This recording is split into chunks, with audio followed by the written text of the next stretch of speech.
Welcome back, Brother Carlistas. Returning to San Carlos always warms our hearts. We come back to this historic chapel, the familiar gardens and hallways, the same dining hall where we used to laugh over instant noodles and century tuna, the classrooms and study halls where we got so stressed out. We see the same corridors where we walked as young men, idealistic, unsure, yet hopeful. And as we walk around the seminary grounds today, we realize something striking. A lot is still the same. The seminary chapel still holds the silence of meditation and prayers. The refectory still echoes the clatter of plates and the laughter of community. The gym still holds the memories of intense intrams and fun games. Not much has changed around us, but so much has changed in us. Not so much has changed around us, but so much has changed in us. Madami pa rin ang pareho sa lugar na ito na pinakamamahal nating San Carlos. Pero tayo, iba na. Tingnan nyo nga po yung katabi nyo. Ano ba ang pinagkaiba na niya ngayon? Obvious naman siguro. Ibang-iba na siya. Tingnan nyo si Archbishop Sok. Panay puti na ang buhok niya at hindi na siya yung boyish at heartthrob dati. Tingnan nyo po si Bishop Elmer. No comment na po. Marami nang pinagbago sa atin. Ang ating presidente, Father Hector, ang dami nang pinagbago sa kanya. Mas lumapad na ba ang katawan at noo mo? Hindi na siya yung maliksi dati.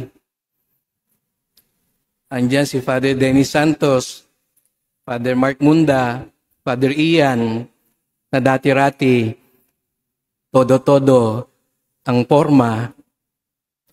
Pero nandyan pa rin ang dating nila.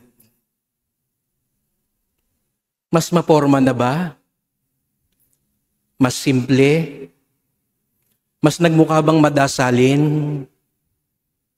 Hindi na tayo yung mga seminaristang naghahanap pa ng sarili dati.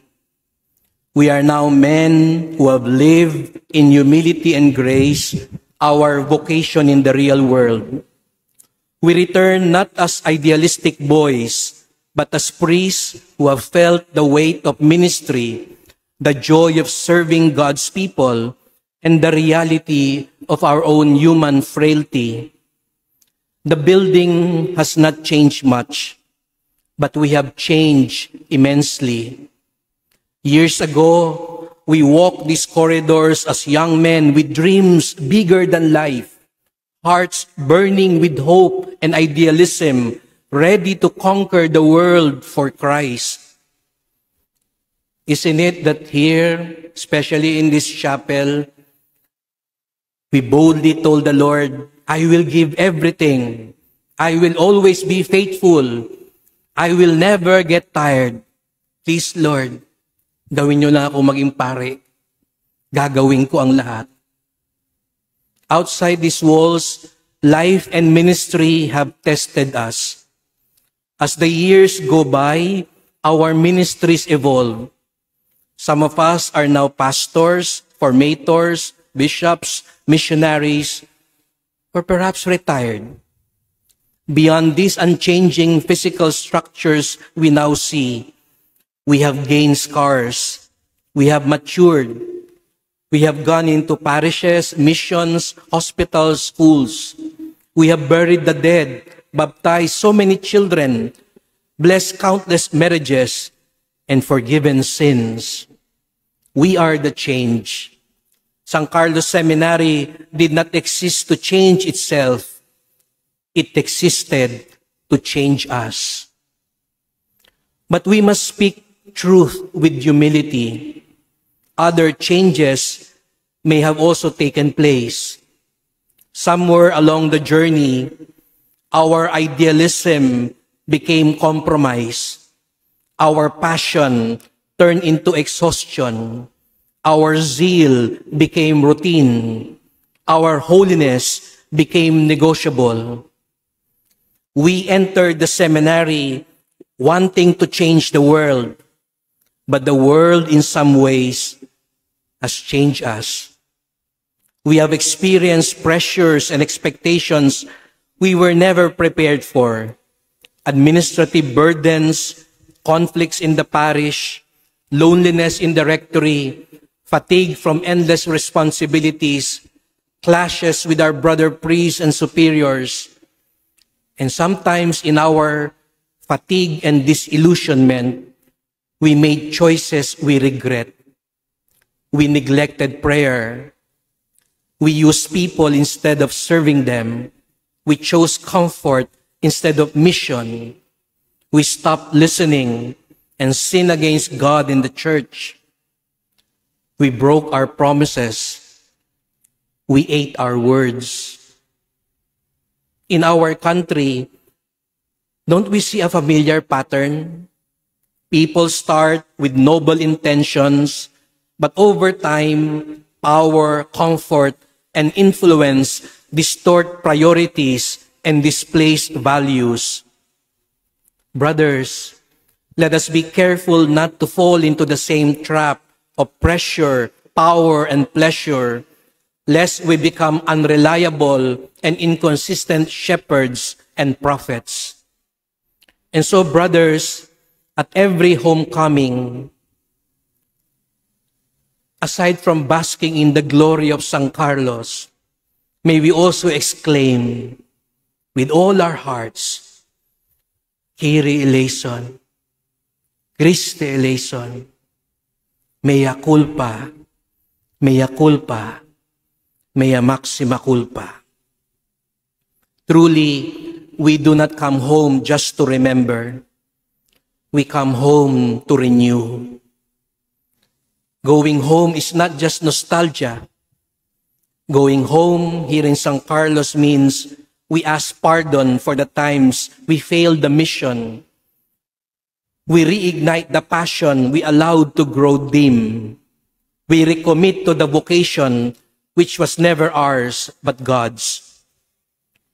Kung may panahon na napagod ka, nasaktan ka, nawala ka, o nagwala ka, today, San Carlos whispers, anak, dito nagsimula ang lahat.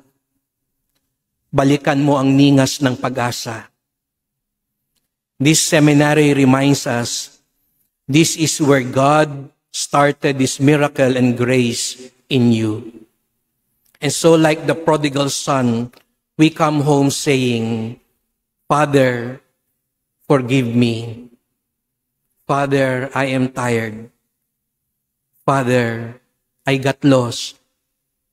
Father, renew me. Brother Carlistas, let us not be afraid to admit that we have been unfaithful and forgetful at times. Only those who admit they are empty will have room to be filled again. Here at San Carlos, we were taught to be empty. Humilitas. We learned that vocation is not about talent, accomplishment, or brilliance. Vocation is about surrender. I saw a post days earlier when Father Alain celebrated Mass in Rome with fellow Carlistas, where the heart of San Carlos is enshrined. Sabi nga ni Father Alain, ang Carlista walang maipagmamalaki, kundi ang pagsunod. At hindi ho ba yun ang itinuro talaga sa atin dito? Hindi magpagalingan, hindi mapagsiklaban, hindi magunahan, kundi matutong sumunod, magpakumbaba, at dalhin kung saan tayo kailangan ng simbahan. Here we experience formation which sometimes felt like dying to ourselves, obedience that felt uncomfortable, humility that felt unfair, silence that felt like abandonment. Yet now we understand, looking back, those were moments of grace. They were all about allowing ourselves to be emptied in the spirit of humilitas of San Carlos. They stripped away what was unnecessary so that Jesus may grow in us. Here inside these walls, we died little by little to become the priest God needed us to be. And that process continues until now. Yes, we return home to the same San Carlos Seminary, but we are not the same person anymore. We carry joys and scars, stories of success and exhaustion, grace and sin. Here we are again, called back by the Lord, not to relive the past, but to reclaim the fire. We return to our alma mater, not to be the same again, because that is impossible already. Not to be the same again, but to die to self again. Let this homecoming be not just a reunion of old classmates, but a renewal of old promises. Let this be a moment when we hear again that first call, "Come, follow me." Not anymore with the innocence of youth, but the wisdom of experience. Remember our first yes, because memory leads to gratitude, and gratitude leads to renewal. May the seminarians here, the next generation of Carlistas, feel our gratitude, our humility, our renewal. Return with humility. For as St. Charles says, only the priest who allows himself to be converted can become an instrument of conversion. Renew our mission. Our vocation is not to be efficient and successful, not to be prominent, but to be faithful and on fire. These three graces we pray.